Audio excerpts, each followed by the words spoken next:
நினைக்கிறாங்கன்னா இதுதான் நமக்கு விதிக்கப்பட்ட விதி, இதுதான் நம்ம தலையெழுத்து, இதை தான் நம்ம அடைந்து அதே வேளையில் கன்னி ராசிக்கு ஆரம்பமாகும். இன்றைய ராசி பலன்.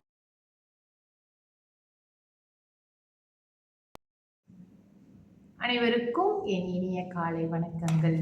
இன்று சுக்கிரவாரம், வெள்ளிக்கிழமை. ஐஸ்வர்யம் பொருளாதாரம் பெருக மகாலட்சுமியை வழிபாடு செய்து அவள் அருளை பெற்றுக்கொள்ளுங்கள்.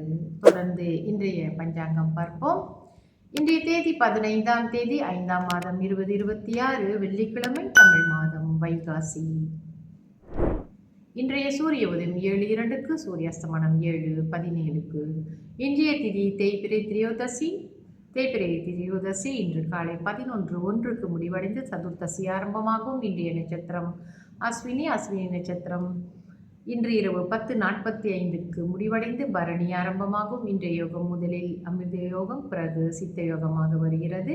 நல்ல நேரம் காலை 7:02 8:33 வரை. அதன் பிறகு மத்தியான வேளையில் 2:10 4:13 வரை. மாலை வேளையில் 6:15 7:17 வரை. ராகு கால நேரம் காலை 11:37 மதியம் 1:09 வரை.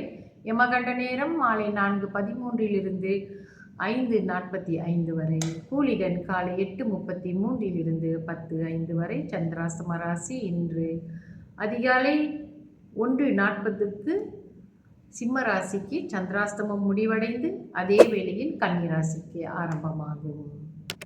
இன்றைய ராசி பலன் பார்ப்போம். மேஷ ராசிக்கு உற்சாகம், ரிஷப ராசிக்கு நலம், மிதுன ராசிக்கு உதவி, கடக ராசிக்கு நன்மை, சிம்ம ராசிக்கு பரிசு, கன்னி ராசிக்கு பாராட்டு, துலாம் ராசிக்கு உயர்வு, விருச்சிக ராசிக்கு இன்சொல், தனுசு ராசிக்கு கவனம், மகர ராசிக்கு புகழ், கும்ப ராசிக்கு பெருமை, மீன ராசிக்கு நற்செயல். இன்றைய விசேஷம் பார்ப்போம். மாத சிவராத்திரி, விஷ்ணுபதி புண்ணிய காலம். இன்று முகூர்த்த நாள். முகூர்த்த நேரம் காலை 7:05 8:30 வரை. சுப ஓரை பார்ப்போம். இன்று சுக்கிர ஓரை 7:02 8:03 வரை. புதன் ஓரை காலை 8:03 9:04 வரை. சந்திர ஓரை காலை 9:04 10:05 வரை. குரு ஓரை காலை 11:07 மதியம் 12:08 வரை. சுக்கிர ஓரை மதியம் 2:10 3:12 வரை. புதன் ஓரை 3:12 4:13 வரை. சந்திர ஓரை 4:13 5:14 வரை. குரு ஓரை மாலை 6:15 7:17 வரை. நம்ம தொடர்ந்து இந்த சிவராத்திரி, அது மாத சிவராத்திரி, விஷ்ணுபதி புண்ணிய காலம், பிரதோஷ காலம், சதுர்த்தி விரதம், அதாவது நீங்கள் பஞ்சாங்கத்தில் பார்த்தீங்கன்னா நிறைய விரத காலங்கள், ஒவ்வொரு நாளும் ஒரு விசேஷம், ஒவ்வொரு நாளும் ஒவ்வொரு திதிக்கும் ஒரு விசேஷம், ஒவ்வொரு திதி தேவதா நட்சத்திர தேவதா என்பது ஒவ்வொரு நாளும் நம்ம அப்படி தான் புழங்கிக்கிட்டு இருக்கோம். நம்ம சித்தர்கள் நமக்கு அப்படி வகுத்து கொடுத்துருக்குறாங்க. இவையெல்லாம் எதுக்காக அப்படின்னு சொன்னாக்கா, காலத்தியம் சுப ஓரைகள் என்று இருக்கிறது, அப்புறம் நல்ல நேரம், யமகண்டம், கூலிகன், ராகு காலம் என்று எல்லாம் எத்தனை கரணம் இருக்குது. அதன் கரணம், யோகம், இவையெல்லாம் எதுக்காக? இதெல்லாமே பயன்படுத்தி இவைகள் என்னவென்று புரிந்து கொண்டு பயன்படுத்தி நம்ம வாழ்க்கையில் முன்னேற்றத்திற்காக இதெல்லாம் பாவிக்கணும். நல்ல காரியங்கள் எப்போ செய்யணும் என்பதையெல்லாம் தெரிந்து அறிந்து கொண்டு செய்யும் பொழுது வாழ்க்கையில் நம்மளுக்கு வெற்றி கட்டாயம் நிச்சயம் உண்டு. அப்போ ஒவ்வொரு நாளும் இந்த பஞ்சாங்கத்தை கேட்பதோ, பஞ்சாங்கம் சொந்தமாக படித்து தெரிந்து கொள்வது ஒவ்வொருவருக்கும் அது முக்கியம்தான்.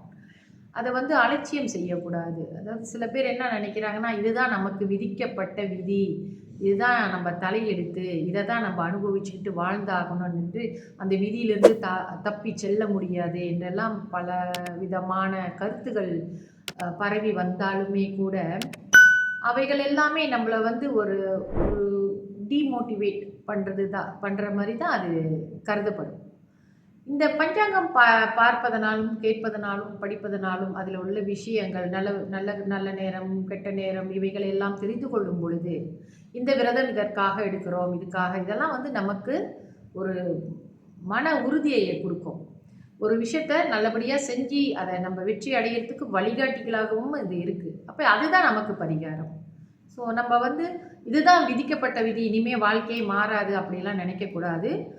இறை வழிபாடு செய்வது, இறைவனுக்கு தொண்டு செய்வது, மக்களுக்கு தொண்டு செய்வது, நல்ல எண்ணத்தோடு இருப்பது, பிறரை துன்புறுத்தாமல் வாழ்வது எல்லாமே ஒரு பரிகாரம் தான்.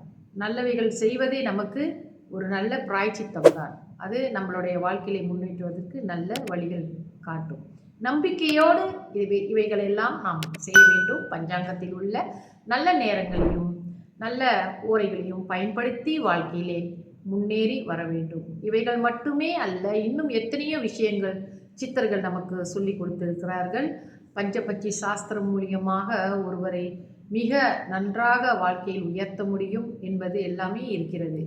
அது தேடி முயற்சி பண்ணி அதை தேடி செல்ல வேண்டும், அதை அறிந்து கொள்ள வேண்டும், புரிந்து கொள்ள வேண்டும், மற்றும் படித்து தெளிவாக தெரிந்து கொள்ளவும் வேண்டும். நமக்கு வழியே இல்லை என்று நினைத்து விடாதீர்கள்.